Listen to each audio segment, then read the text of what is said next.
Welcome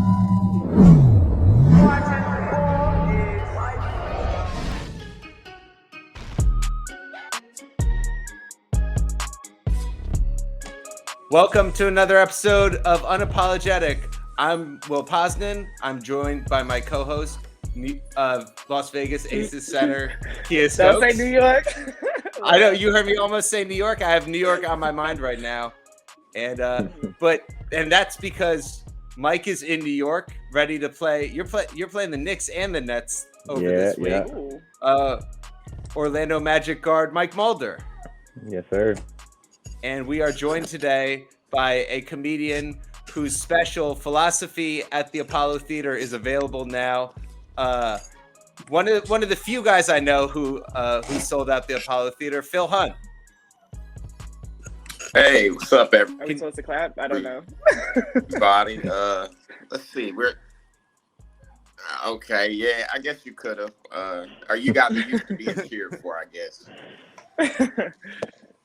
And let's wait for your internet to settle, and we're gonna edit out.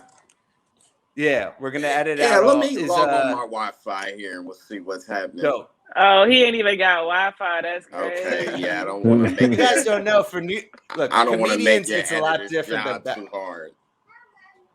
With basketball players, you guys are getting elite Wi-Fi at the AAU level. Comedians, you got to be a household name before you get Wi-Fi. I mean, elite Wi-Fi. So I wouldn't say elite. It would not say elite. You guys don't know how the rest of us have it. You guys don't know how civilian non-basketball players have it. Our Wi-Fi is just not at the. Okay, so Phil, you ready? You good? I logged into some Wi-Fi here, so we should. There we go. Should be ramping up here. Oh yeah, it sounds like better. We're smooth. It's settling. A little better. So Phil, you're a Pacers fan. You want to talk about that real quick? Oh man, so much pain. Where would I even start? Malice at the Palace. See, that's the documentary I want removed from Netflix. Yeah, it's painful. I feel like we should protest for that. We got Rick Carlisle back, so hopefully nobody gets any ideas. I mean, Ron Artest completely ruined. Completely ruined. I mean, we were ranked preseason number 1. This is the best team we've had since then. So for them to bring what about Rick Carlisle you had the back, Paul George, the whole Paul George, Roy Hibbert team. That team was those awesome. were some good years. Roy Hibbert, what a name. It's DC Zone. DC Zone. I know that's my super talent is knowing a DC basketball player. He was a 2-time All-Star. And I feel like they got rid of the center position because of him. And now it's back. Let's go right into that. So our first story that we're talking about this week, we're a little late on this, but I will say it's crazy how quickly this story has been cycled out of the news. Last week, Jokic almost killed Myke Mulder during a basketball game, and then it turned out that it was okay. They're both 100% fine, and Jokic missed a single basketball game. Kia's our Jokic hater on the podcast. Kiah, let's start with you. How did you feel about that? Whoa. I mean, I feel like Morris took a cheap shot and Jokic took one back. I feel like it's kind of messed up when you do it when he's not looking. I feel like that's kind of low. But at the end of the day, nobody really got hurt. But the Morris, him and his brother are y'all not innocent. Y'all be doing stuff that's dirty too. So as long as it was for the Joker to do that, I'm also I mean, okay. I don't know. That's probably not the right way to phrase it, but I don't know. You were fine. You were fine with it. It sounds like. Could you relate more to Jokic because you're off? You're not an instigator, so you're anti-instigator. Yeah. Is that fair? Speaking of, we just had a game not just a month ago, and this girl was trying to be hella dirty for no reason and actually try to hurt me. So yeah, maybe would have shoved her. Maybe I did. Maybe I didn't. The video is not on. There's no video of the game that I know of, so you'll never know. But I don't be doing nothing. I be chilling, minding my business. I don't talk shit. I just go out there try to do my job, and on to the next. But she was being so I get it. When somebody be dirty, somebody just gotta hit them one time on the low, not after the play is called and everybody's watching you. I don't get why he did that. Myke, what were your thoughts on it? Now, poor timing for sure. But like you said, the Morris brothers are aggressive. It's not their first incident where, a dirty play has occurred. So, like, I wasn't surprised to see it from him. I was more surprised by Joker's reaction, to tell you the truth. But, the retaliator, usually everybody's mad at them. So, it was kind of messy all around. But, I didn't mind it. I also didn't mind, like, I didn't think the suspension was, like, too bad. Like, he got one game. No one really noticed. It was real quick in and out.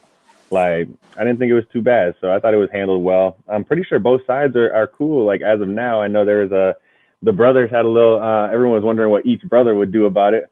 But I'm pretty sure it's all smoothed over right now. But I'll tell you one thing, though. You don't want to mess with the Serbs when it comes to no physicality or none of that. I'm telling you that right now. Right now. Don't do it. Yeah, I saw one of the analysts. He was like, well, European players have a reputation for being soft that they have to. And I'm watching the TV like, yeah, in Spain, in France, nobody thinks that about Slavs or Russia. Like, yeah, nobody's like, oh, who's soft? Like Nurkic. No chance, bro. No chance. But you don't what's want no smoke with the Euro guys. I feel like people don't understand how different European basketball is versus the NBA or WNBA. Like, it's a completely different style of play. And especially if you're a foreigner playing in that country, they don't call fouls for you. So, like, in our league, all the Turks, if you touch them, you're getting a foul. But they can hack you, maul you, scratch you, pull your hair out, and you're not getting calls. So I'm assuming for the guys, it's going to be the same way or worse. Like, it's very, very physical in this side. So whenever they call European soft, I'm like, y'all just ain't watching enough. Like, y'all just don't know. People that actually watch the sport and watch, EuroLeague and all the different leagues, like, overseas, you would get it. But I'd be like, y'all just be talking just to talk. Like, y'all aren't even saying nothing. I get really irritated sometimes. They'll beat your ass in the paint. No doubt. They say if you don't use your fouls over there, they might sub you out. Like, you're supposed to be hacking over there a little bit. So it's rough over there. So I'm always surprised when they get that little rap of they're soft. It's like, I've never seen it. Because the Europeans are soft, how when you have people in your league who get touched and they fall down and flop and just, but I digress. The Europeans are soft. Now, do you think that Jokic kind of got away from, like, he could have? Do you feel like it could have went a lot worse for him in terms of the way that the media cycle went with this? No, I thought it was I wasn't too concerned with, like, he kind of was made out to be like a villain for a second. But then I think people also realized, like, if it wasn't the Morris brothers involved in it and it was somebody else, I think it might have been worse for sure. But when it's the Morris brothers involved, it's like, they're always kind of involved in a little scuffle or something like that. So it kind of, I don't think it went too bad for him. It definitely could have went worse. Definitely. Yeah. I was expecting it to be worse. Because I just feel like if there's anybody else that was in his spot, whether it was against, like, the Morris brothers or whoever, I just feel like if it's somebody who was known for being aggressive, you're going to get more suspension. So I thought it was going to be worse because it looked really bad. But, I mean, I guess he's not really known for being like that. I guess I don't know. I don't really know anything about him. Apparently, I'm a hater. He's physical, but he's physical, but I wouldn't call him dirty. You know what I mean? I thought it was funny. All the I think one of the brothers said, "Oh, you hit him when he's not looking," like blah blah, like that's bullshit. Yeah, I saw under all the videos of them hitting dudes when they're not looking. It was funny, man.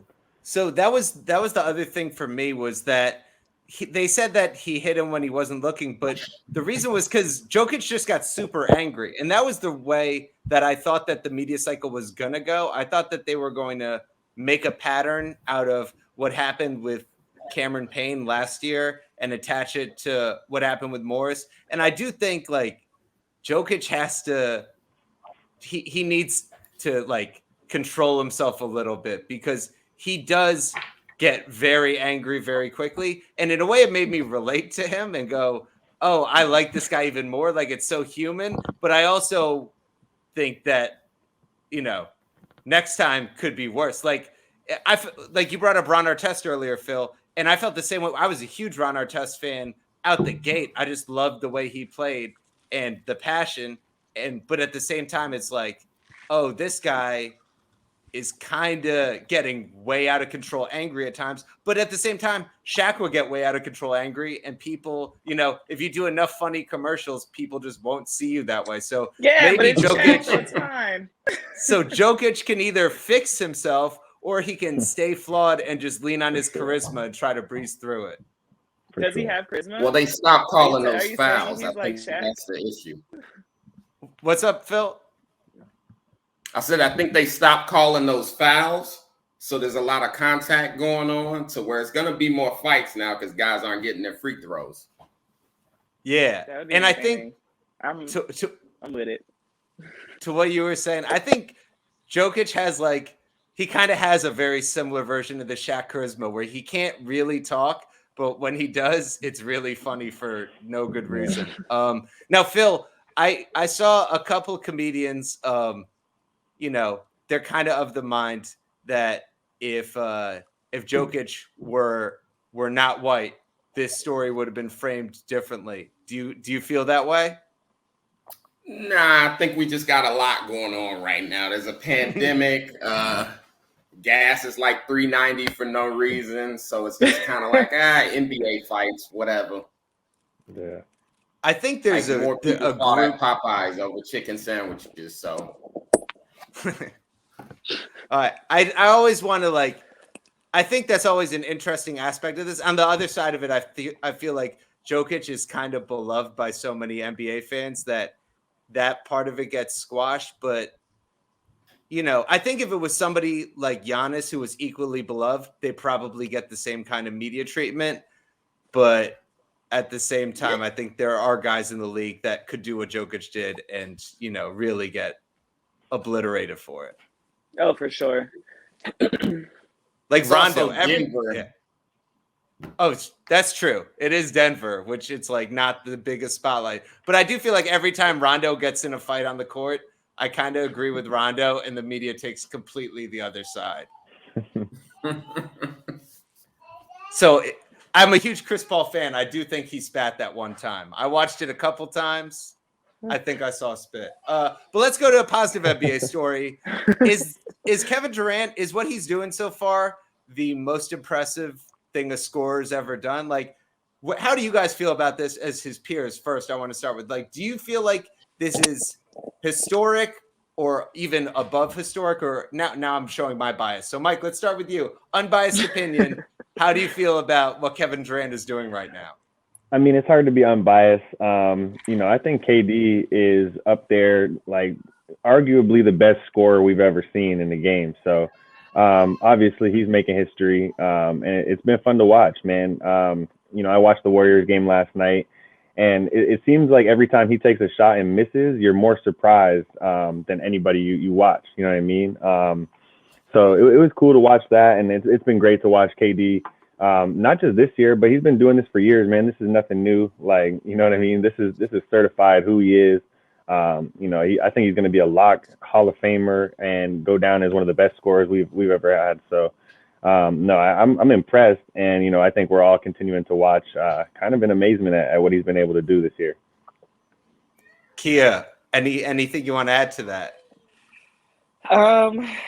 I mean, no, it's right now I feel like it's KD and Steph. And you already know, in the debate versus LeBron or Steph, I'm always team LeBron, but I'm never going to deny how great Curry is. I can't do that.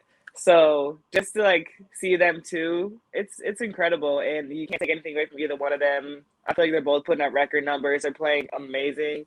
I wish I'd be able to watch them more, but unfortunately, because I'm 8 hours ahead of the East Coast, I'm not really staying up till 4 in the morning to watch NBA games. Sorry, I got practice. But it's incredible. I watch the highlights.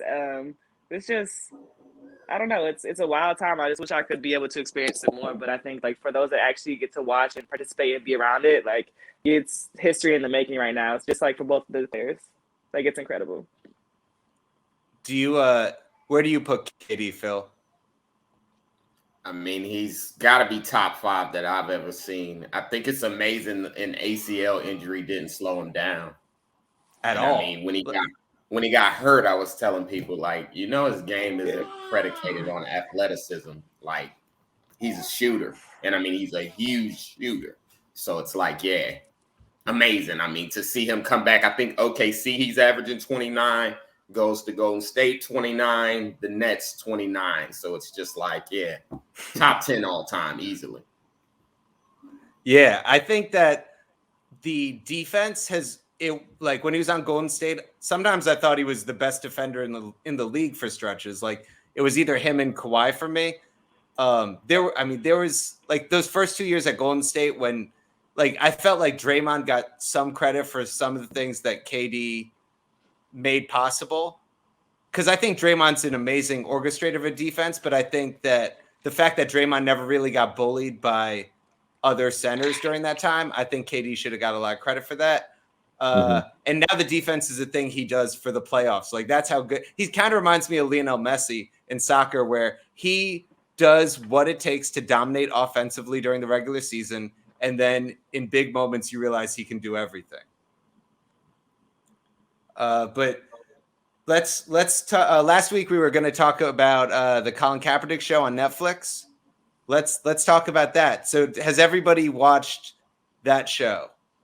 I watched 2 episodes last night actually because I forgot. You're like, let me tune in real quick.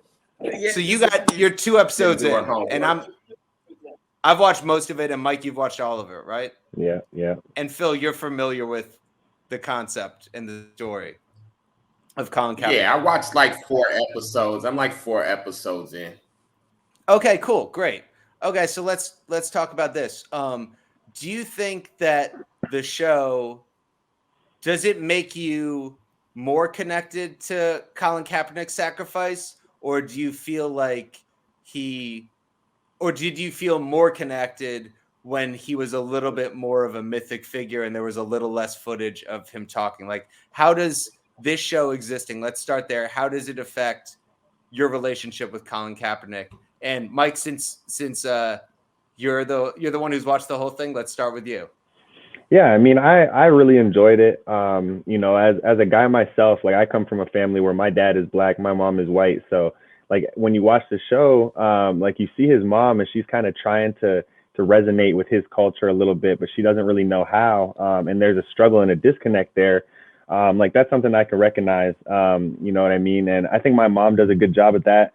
But I could see how that would be difficult for any parent. I got a buddy of mine and he's got a black son, but he's white. And he's like, Myke, like I'm going to have a hard time one day having to teach him like what it's going to be like to be black. Cause I can't recognize that. Like I have no idea. Like there's gonna be conversations that are going to be difficult, for us to have. And, I think that's an important thing for people to realize, as well. But no, I thought it was good. Like, I think, in the other aspect of it is like, I know a lot of people who, formed their opinions on Colin Kaepernick, without really knowing anything about him. You know what I mean? It was kind of like very political at the time. Instead, it really took away from the message he was trying to send, which was unfortunate. But now that they've watched the show, they kind of like have a way to relate or understand him a little bit, even without the football aspect of it and the NFL aspect of it. And I think that's helpful for people to, obviously see that and take that with them, just so that they have some context behind like who he is. Because I think a lot of people didn't really understand him, and he was very misunderstood during the whole thing. And the way that it was polarized, it kind of divided people onto 2 sides. I didn't think that wasn't really helpful for, portraying his message. So I thought it's good, to give that type of inside aspect of it and let people really see kind of like where he comes from and who he is. I thought that the kid did an excellent, if people watch the show, the kid actor that they got is perfect.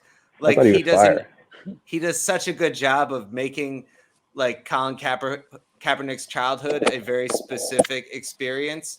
And I feel like Colin Kaepernick owes this kid a thank you, because for me, the kid did so much for how I was able to feel connected to Colin and his story. Kiah, what about you? How do you feel about the show?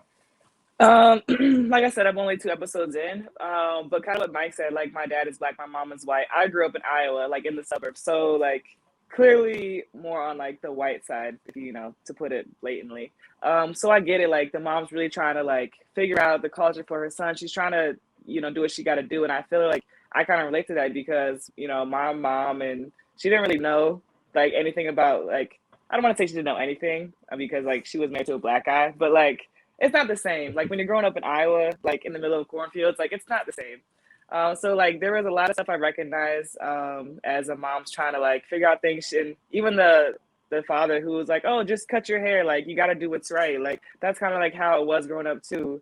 Like, so I kind of get it. So it was interesting to see that that's like his dynamic where he came from. But the one thing I will say I didn't like about the whole show, at least so far, is like, I feel like his monologues are like really dramatic for no reason. And I just didn't really, I don't know. I just feel like I lost the connection. Like, I'm like, you're talking, but like, what are you saying? Like, you're trying to be like hella deep right now. And I don't know. I feel like he lost me a little bit. Like, I feel like he wasn't being himself. Or maybe that's really how he is. I don't know. But like, that's the only thing I can say that I really wasn't feeling. Like, talking about like, oh, hell yeah, life is like a video game. He's holding a controller. Or like when the lady comes out and like act like she's gonna braid his hair. I'm like, that's just really dramatic for no reason. Like, that was the only part I could say. Like, I think you're doing a little much. No, I felt the same way. I think those monologues are written by Ava DuVernay and then read by him. And you really feel it. You go, oh, this feels like the monologues in Selma, or it feels like in other A Wrinkle in Time, like other Ava DuVernay movies. And it doesn't really feel like him. But at the same time, I thought some of them were thought-provoking. Probably the most controversial is the one that equates NFL training camps to plantation and slave dynamics. How did you guys feel about that parallel? What episode was that? Did I miss that? No, that was right at they opened like with the first or second. Oh, that was the beginning. Oh, see, I had just ordered some food, so I must have missed that.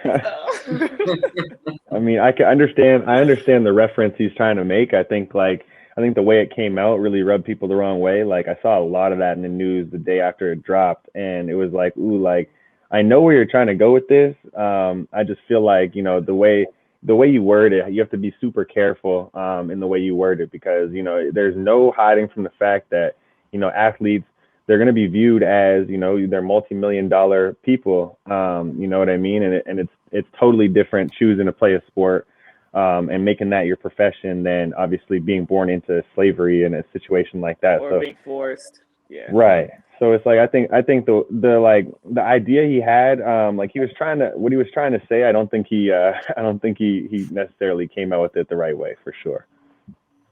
Interesting. Yeah. I think that. Oh, Phil, yeah, go for it.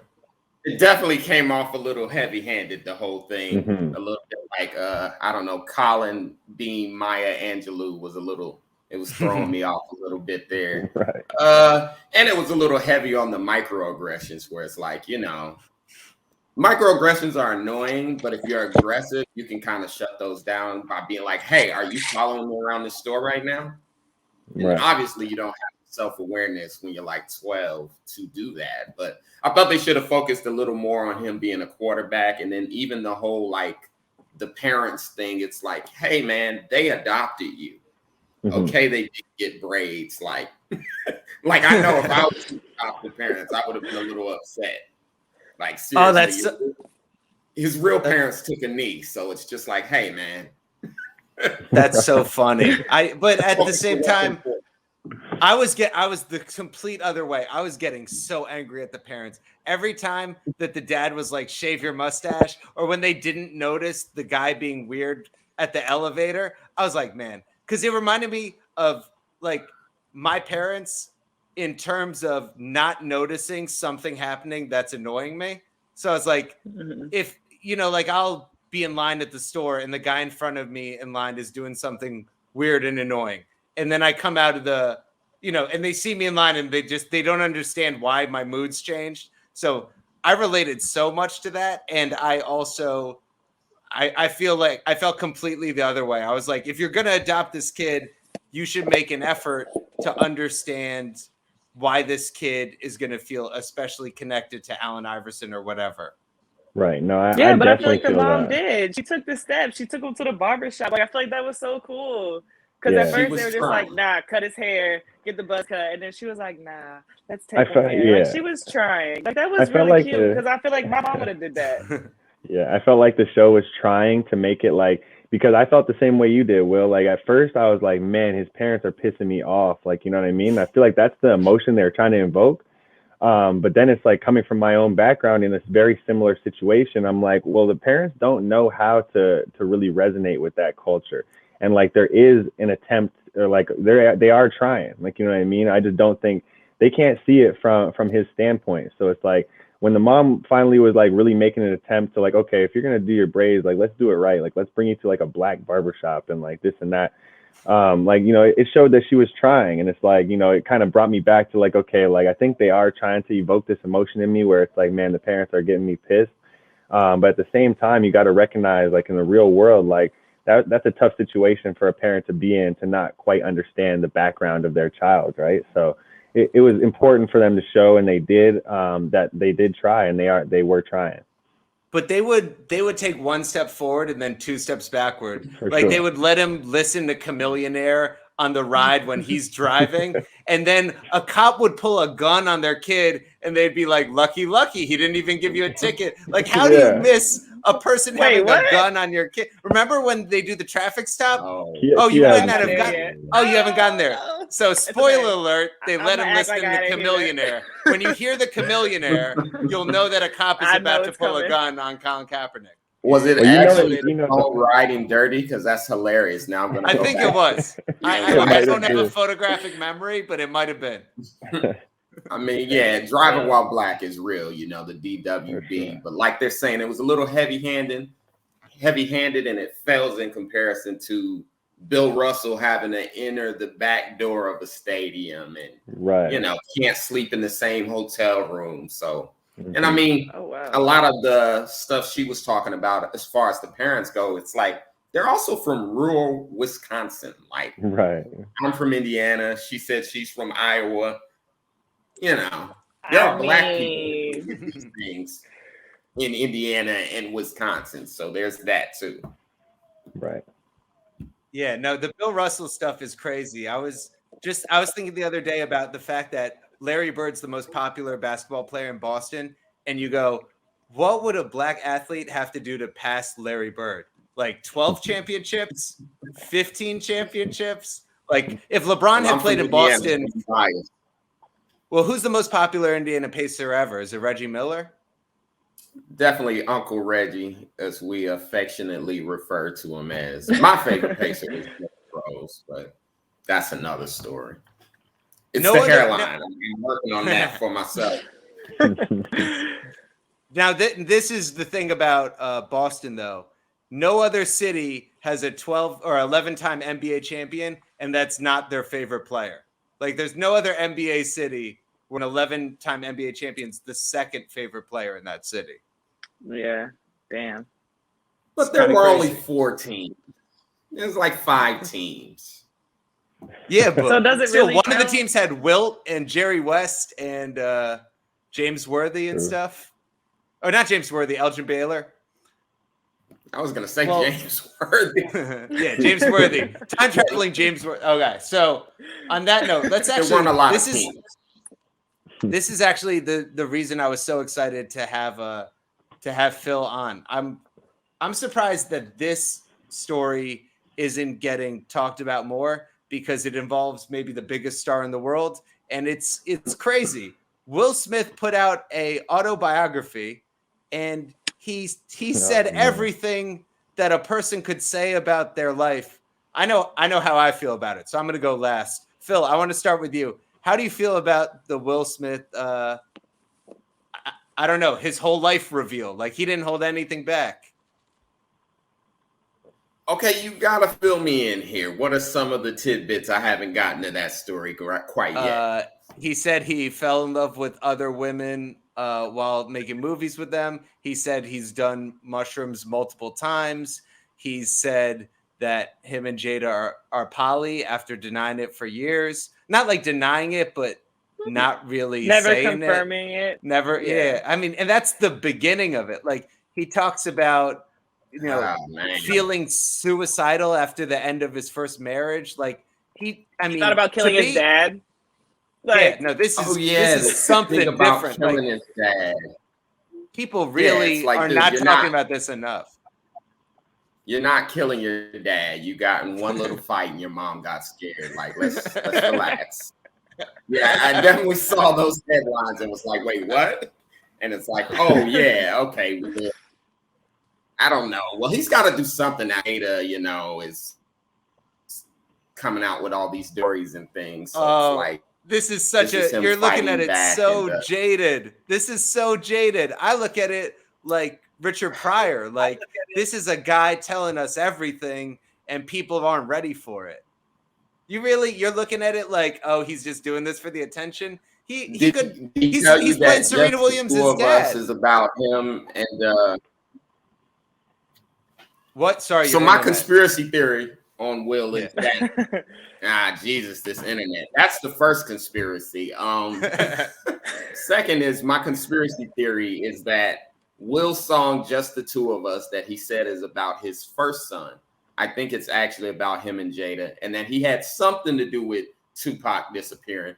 I'm not sure exactly what, but I don't want to insinuate or imply anything. But are you just Team Tupac to the point where you're not even going to give Will Smith the grace that he might be an icon? I mean, he took from Tupac, so I respect Will a little more for that. Staying alive is a skill, Made the right type of rap songs, Parents just don't understand and all that stuff. So I'm a big fan of Will's, but it's been a rough week for people in Philly between Ben Simmons not playing and Will Smith autobiography. Then Meek Mill said he's not getting paid either, and it's just like, what's really going on?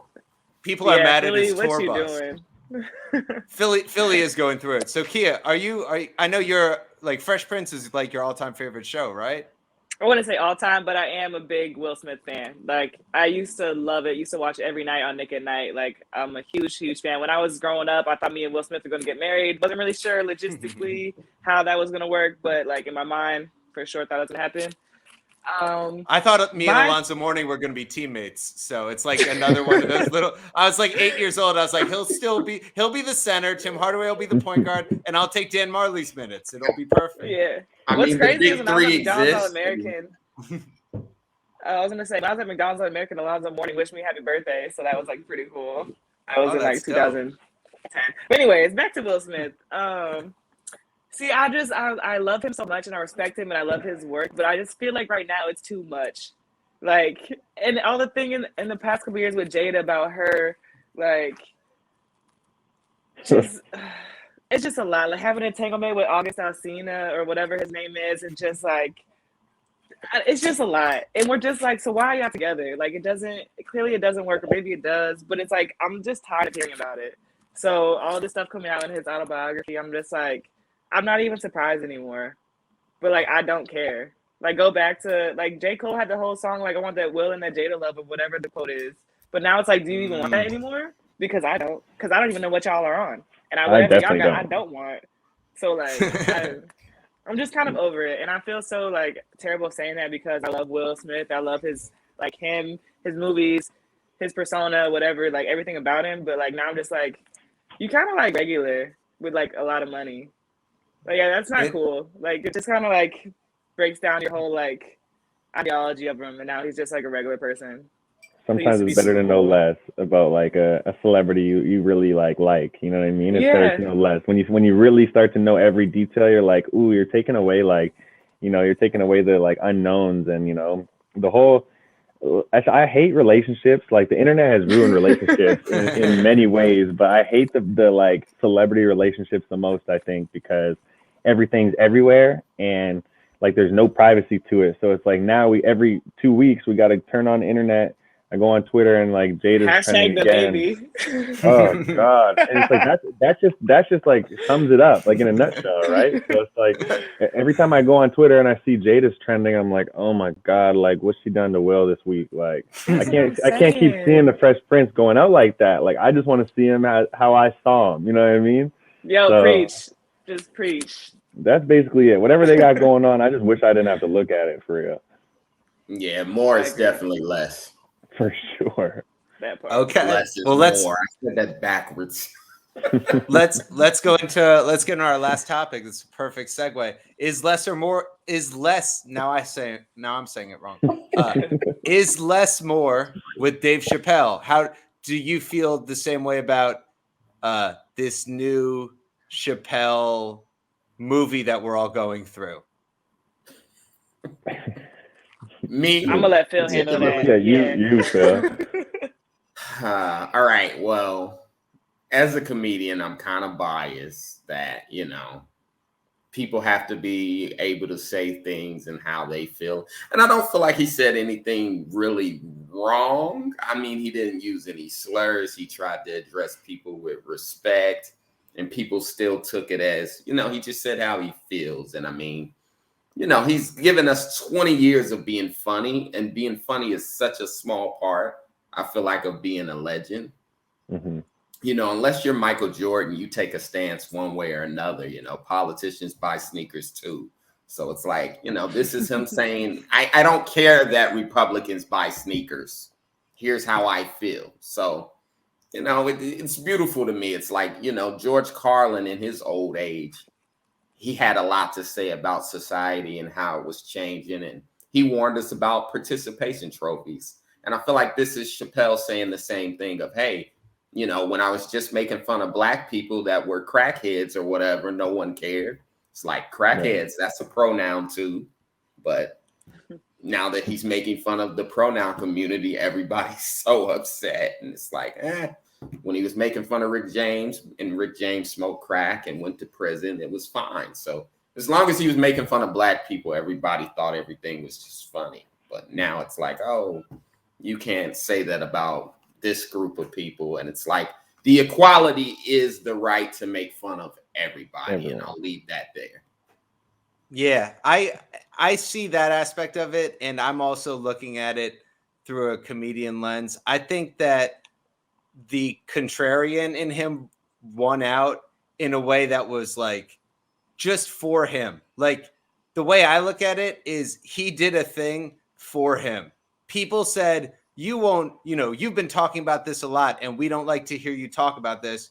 And then he said, well, I'm so smart, I'll make a whole special where I only talk about this, and I talk about it artfully in a way that will age really well. And my thing is, okay, because Chappelle's done this before. Like, people forget, Chappelle, the first time he went away, he said, you guys called me a crackhead, and that's out of pocket, and I'm going to go away for 10 years and come back. And he understands celebrity. If you go away, people will beg you to come back, and people will love you when you do come back. Now he's going to say, you called me transphobic. I have a trans close friend who killed herself.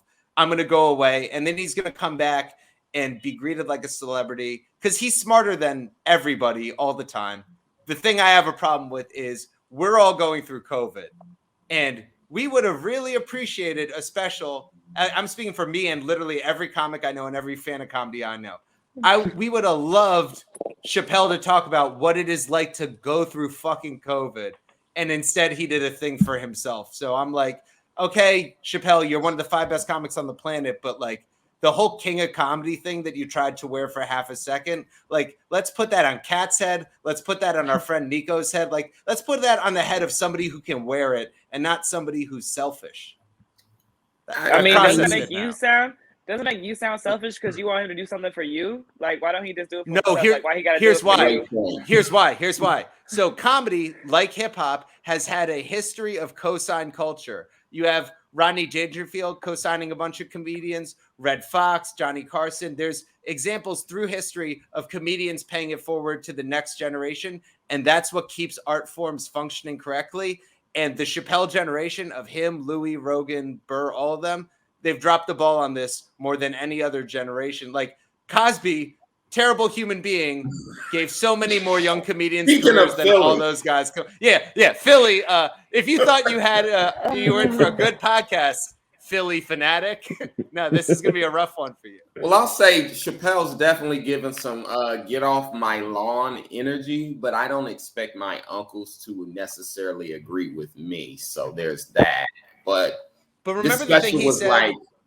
It was like an in game, if you will, like in game for Marvel Universe of all of his Netflix specials put together. And I mean, there's a reason they paid him $20 million. And I mean, all the trans employees or whoever protesting in the name of trans really proved Monique's point about Netflix.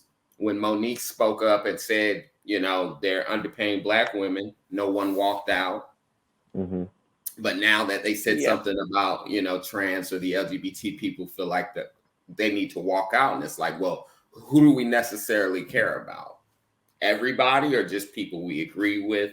And I'm a big fan of hearing out anybody. Chappelle's been great. They gave him $20 million for the special, so they're not taking it down. But they could have protested as hard for Monique. Right. So do y'all feel like he crossed any lines, like with the special? Like, no, I thought that's my biggest thing. Because like, I just feel like you have to be able to like make fun of yourself. Like people make fun of WNBA players all the time. Like, yeah, sometimes it's funny, sometimes it's too much. But like, I feel like you can't take offense to everything. Like that's how I feel personally. So, and you know how he said like Chappelle used to always joke about like black people are crackheads, and it was funny, and we were all like okay with it. So like, do you think there was a line crossed, or like? I don't think everyone's being oversensitive because cancel culture is OD these days. Like it's really annoying actually because you got to be so PC all the time, and I hate it. But that's just how I feel. I don't believe that a single line was crossed. I just think he wasted a lot of people's time. I think that crossing a line would have been something like inciting violence against a trans person. Like to me, that's really the line. Like to me, you're allowed to have toxic opinions, especially as an artist. We talked about Will Smith and Richard Pryor earlier. Like Richard Pryor's, to me, one of the 5 most important American artists, and he has plenty of toxic opinions. Muhammad Ali is one of the 5 most important American athletes. He has plenty of toxic opinions. I don't begrudge toxic opinions. I just think like with so much happening in the world, Chappelle wasted all of our time talking about a thing that only mattered to him. So you felt like he could have gave a more wide range of topics, and that's a fair. Do you need a whole special to say that white trans people complain more than black trans people, and it doesn't make sense? It's like, he took a whole special to say intersectionality is a thing that people should know. Like, talk about COVID, man. COVID is a once in a lifetime thing. Or hopefully, there's still going to be trans people that do and don't like Chappelle in 1,000 years. There's still going to be trans people that are and aren't fans of his. I just thought it was a waste of time. Yeah, it was pretty good to me. You think Cat would do that? You think wrapping up all the statements he'd made over the years, and maybe he was look at working Carlin through it himself. Look at Carlin. Compared to Carlin, though, could you ever see Carlin spending a whole hour on such a stupid topic? Carlin, was mining very small thoughts by the end of it and was almost a philosopher. And people see comedians as modern day philosophers. So I think that was fine. And if you want, Kevin Hart's the Family Guy. He does a bunch of jokes about his family. But he's too rich. Iglesias does all Chappelle the fat can't really. jokes. Chappelle So there are can't really. comedians for that. It's not that Chappelle is the everymaniest everyman, but Kevin Hart, when he started talking about COVID, he's like, COVID's terrible. I had to build a comedy theater in my basement. You're like, okay, this is not relatable. Yeah. And he talked about that, why everybody was unemployed and found. Yeah. And he's got people working the comedy theater in his basement. And waiting on that stimulus check. Yeah. He's like, check out my mansion in the middle of a pandemic. Like, I love celebrities. Insignias everywhere. Oh my God. Celebrities not being self-aware during the pandemic was great. Like, they're like standing in front of a waterfall being like, guys, stay home. Like, COVID's not that bad. Just stay home, guys. Easy for you to say. Nice bowling alley. Like, oh, you got the new PS5? Oh yeah, I would stay home too. That's cool. I remember when they were like, when a storyline right before the bubble started was actually, does LeBron have an unfair advantage going into the bubble because he has a full gym that only he has access to in his backyard? Yo, other people got gyms, bro. Like, stop that. That shit that made me so annoyed. I feel like we're very, what have you done for me lately? Like with Kyrie Irving, that he paid some WNBA players' salaries, and maybe she can speak more on that everybody forgot that. And now he's this selfish guy. Mm-hmm. Oh, are you another Kyrie truther? I'm a Kyrie truther. We talked about that a little. I'm right up the middle on him of like, as a hoops fan, I'm like, dude, you've got one of the, top 10. He's probably top 3 all-time ball handlers of like, dude, you're so gifted and I want to see you out there. Yeah, and you are, in a sense, letting your teammates down. But I'm like, yeah, this whole vaccine mandate, and I mean, he could play anywhere but New York. I think it's a little ridiculous. I think he's ultimately the opposite of Chappelle. Like Kyrie is trying to help everybody, and he ends up kind of bumping into the wall. Chappelle is kind of only doing what's best for him, and ultimately he has 100 million people calling him the Messiah. So they're kind of the yin and yang of each other to me. Yeah. Well, I mean, yeah, I think we got to be very careful about telling people shut up and dribble. So, for sure. No. Feel myself going that way. I'm like, you know what, man? Good for you. If you can turn down $30 million, that's great for you. Could be me. Right? I know that. Could not be me. She said, I know that's true. Yeah. I know guys who don't believe in it that took it.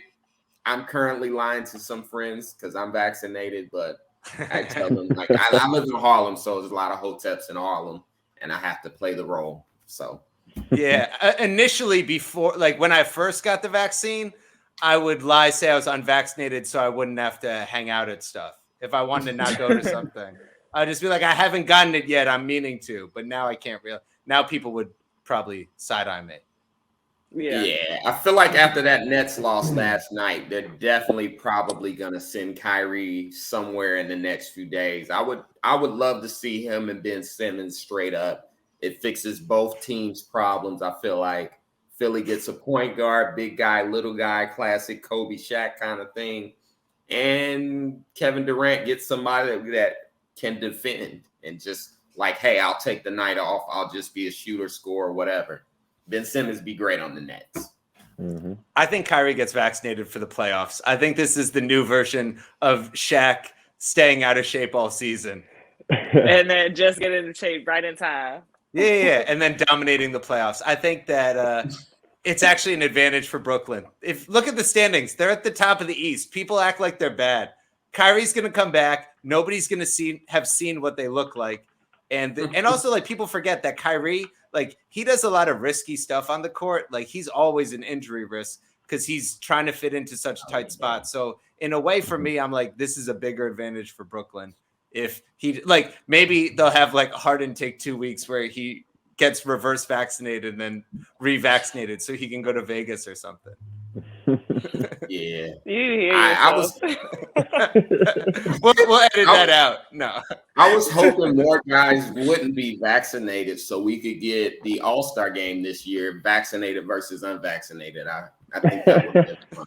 But let's end with that. Who do you think would win from? Let's take all the guys who didn't want to be, like, because obviously the whole NBA is vaccinated, but just like the guys that were really pro-vaccine. Who would be the top 5 for pro-vaccine? Well, who was anti-vax? But who was pro-anti-vax besides like Andrew Bradley Wiggins Beal and Kyrie? Bradley Beal is on that team for sure. Michael Porter Jr. is the power forward for the non-vaccinated team. Mike, is this too close? I mean, we still got like 15 guys who aren't vaccinated. They just don't make the news because they don't got the mandate. You know what I mean? So that's an unfortunate stance too. But no, there was definitely a high caliber top 5 unvaccinated players at the beginning of the year, like, for sure. Jokic isn't vaccinated, and I respect it. The guy's a leader. I won't hear anything bad said about him. Well, these are also like single guy decisions. Like, if you look at the guys who are, it's like LeBron's like, well, we felt like it was the best decision for us. Me, my wife, my kids. And it's like the guys who aren't are just like, I've done research. I feel like. And then I've done research. I've Googled things. Okay. But you know LeBron's wife was like, hey, 35 million is on the line here. You can take it out or I can give it to you. Which one would you like? Kiah, so in the WNBA, everybody's vaccinated except like one person, right? It was I feel like at the most everyone was planning on it besides like 3 people. And I don't know if those 3 people ended up getting it or not. I'm sure they did because our rules were so strict. Like if you didn't get it, you couldn't go out to eat or you could get fined. And we just didn't want to deal with it. So majority of us, got vax, which like, it's really not the big of a deal. Like vaccines have been going on forever. Like I don't understand. Like it's too new. Like, do you really want to wait 30 years for a vaccine? Like technology has advanced far enough. Like, do we really have to go through 30 years of testing? But my mom is also a doctor, so I get a lot of this from her. But I don't think a lot of people know anything about vaccines, though. Like, that's you know, what I think I'm saying. They I'm Google pretty stuff and we positive. Google conspiracy theories. We're in the misinformation age, and I'm pretty positive. Like, this one took as long as any other vaccine that's taken. Like, you know what I mean? It was pretty comparable. But like, yeah, no, I don't know. It wasn't a political stance. I know for me personally, and I bet like as a single guy, no kids, no wife, no one else to really worry about. I think a lot of the players will probably be in my boat when they say it's like, okay, it really came down to like, I don't want to test on off days. I don't want to test in the morning on game days. I want to go sit on patios and shit. Like that's basically, I want to it. It go was out not to a political eat. stance. It was like, yo, I can take the shot. I'm gonna survive. Like, and I'm gonna be able to go out to eat when I go to LA or whatever. Like, it's all good. Like, but for me, the just take it too far, I think. But go ahead, Will. For me, the most important piece of information or like misinformation I heard is I would hear people being like, rich people aren't getting the vaccine. And it was the exact opposite. Rich people were paying thousands of dollars to cheat the line to move up to get it early. And once I knew that rich people were doing that, I was like, okay, if the rich people are getting the vaccine, I'm going to get in line right behind them. They're not going to poison the rich people. Isn't it great that Kyrie now has both the shot and the shot, you know? Shot in Cleveland and then the shot in Brooklyn. So we know what the title of his 30 for 30 is. And both times fully stole LeBron's thunder. Every time. All right, that's everything we had for today. Let's outro everybody, and we can just tell people where they can find us.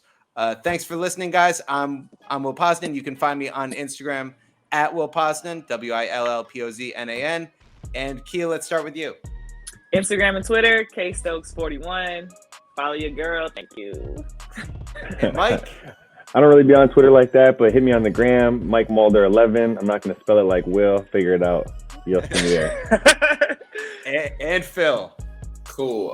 You can find me at I am Phil Hunt on all social media.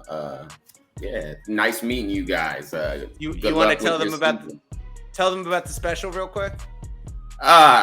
That's special. We're gonna do another one. It's gonna be bigger. It's better. I'm working on something. But yeah, find me on social media. I am Phil Hunt. All sorts of opinions. Cool. Great. Thanks for listening, and we'll see you next week. Thanks, guys.